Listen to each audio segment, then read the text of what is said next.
Bonjour et bienvenue sur Tech Clash pour cette nouvelle vidéo.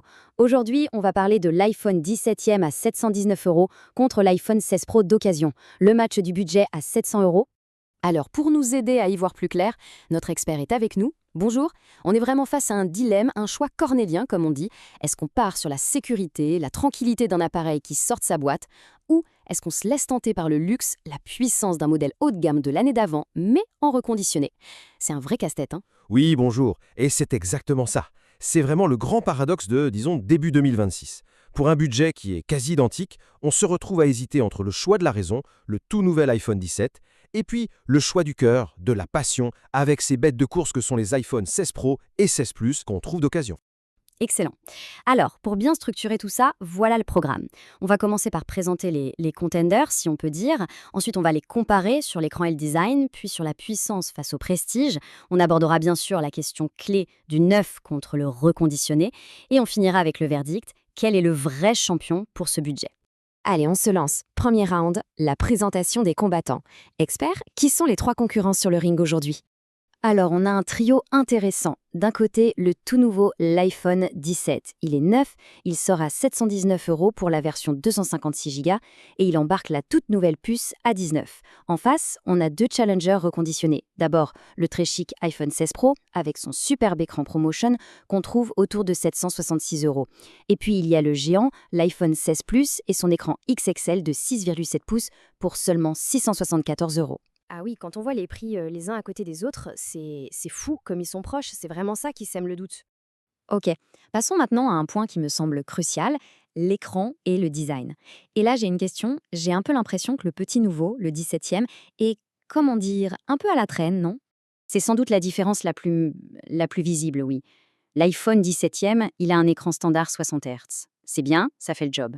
Mais à côté, pour quelques dizaines d'euros de plus, l'iPhone 16 Pro, lui, il a le ProMotion à 120 Hz. Pour faire simple, ça veut dire que tout ce qui s'affiche à l'écran est 2 fois plus fluide. Quand on fait défiler une page, quand on joue, la sensation de réactivité, elle est juste incomparable. D'où cette phrase qui résume parfaitement la situation. Une fois qu'on a goûté à cette fluidité, le 17e paraît lent à utiliser. C'est un peu comme, je sais pas, quand on est passé à la HD, c'est impossible de revenir à la qualité d'avant, c'est ça? C'est la meilleure analogie, c'est vraiment ça. C'est un confort au quotidien qui, une fois qu'on l'a, on ne veut plus s'en passer. Pour beaucoup, ça devient un critère essentiel. Et n'oublions pas l'autre alternative, le 16 Plus, qui est non seulement moins cher que le 17e tout neuf, mais qui offre cet écran immense de 6,7 pouces. Là, le contraste est saisissant. Oui, clairement. Pour quiconque regarde beaucoup de films, de séries ou qui passe du temps à jouer sur son téléphone, avoir un grand écran comme ça, c'est un atout majeur. Et le fait qu'il soit moins cher, franchement, sur le critère de la taille d'écran, il n'y a même pas de débat. D'accord, c'est très clair sur l'écran. Maintenant, parlons moteur, la puissance contre le prestige. Est-ce que la nouvelle puce A19 du 17e, est-ce que ça vaut vraiment le coup de renoncer à tout le côté pro du 16? C'est vraiment là que le choix se fait. D'un côté, le 17 a la puce A19, donc un léger avantage en termes de puissance brute théorique. Mais de l'autre côté, le 16 Pro, il a tellement plus. Un système photo avec 3 objectifs, un vrai zoom optique. Le 17 n'a qu'un seul capteur. Et puis il y a les matériaux. Le châssis en titane du 16 Pro, c'est quand même autre chose. C'est quand même fou ce paradoxe. En gros, si je comprends bien, c'est comme choisir entre une voiture avec le tout dernier moteur mais dans sa version la plus basique ou le modèle de l'an dernier mais en version de luxe avec toutes les options. C'est ça? Ok, mais il faut qu'on parle du sujet qui fâche un peu, le facteur confiance. Parce que le mot reconditionné, ça fait encore un peu peur.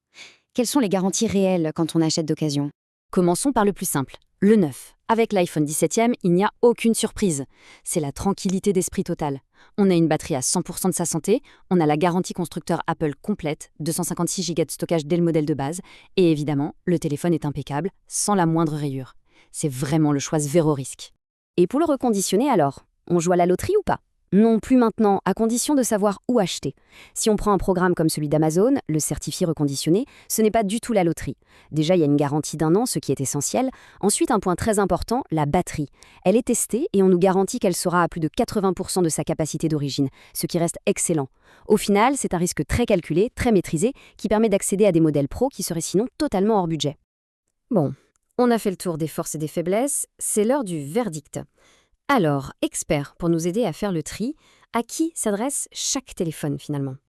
En fait, c'est assez simple, ça dépend vraiment du profil. Si on cherche la tranquillité absolue, le zéro prise de tête, alors l'iPhone 17e neuf, c'est le choix logique. Batterie neuve, garantie au top, on ne se pose aucune question. Si par contre, on est un passionné de tech, qu'on veut le maximum de fonctionnalités pour son argent, là, l'iPhone 16 Pro reconditionné est une offre juste imbattable. L'écran ProMotion, le triple appareil photo, le design en titane, il n'y a pas photo. Et enfin, pour les dévoreurs de contenu, les fans de films, de séries, de jeux, l'iPhone 16 Plus gagne haut la main. Un écran géant pour un prix inférieur, c'est le champion du multimédia.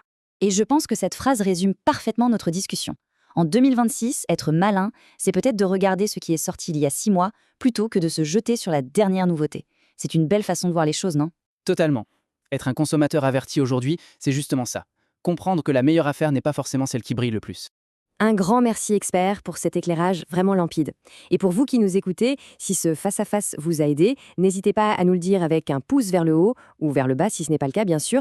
Et surtout, pour ne rien manquer de nos prochains duels, pensez à vous abonner à la chaîne TechClash. On a très envie d'avoir votre retour, alors dites-nous tout dans les commentaires. Et vous, pour 700 €, c'est le neuf garanti ou le luxe d'occasion ? Pour ceux que ça intéresse, tous les liens vers les produits dont on a parlé sont juste en dessous dans la description et l'article complet est à retrouver sur jtechgeek.com. Merci de nous avoir suivis et rendez-vous dans quelques jours pour une nouvelle vidéo sur TechClash.